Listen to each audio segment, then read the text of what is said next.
ফিলিস্তিনের অবরুদ্ধ গাজা ভূখণ্ডে ইসরায়েলি বাহিনীর হামলায় গত 24 ঘন্টায় আরও 93 ফিলিস্তিনি নিহত হয়েছেন।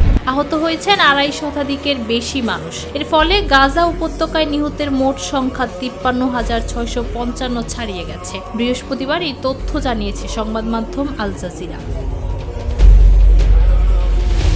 আল জাজিরার বরাতে জানা গেছে, বুধবার ভোর থেকে গাজা জুড়ে চালানো হামলায় এসব মানুষ প্রাণ হারান বলে জানিয়েছে গাজার স্বাস্থ্য মন্ত্রণালয়। নিহতদের মধ্যে নারী ও শিশুর সংখ্যা উল্লেখযোগ্য।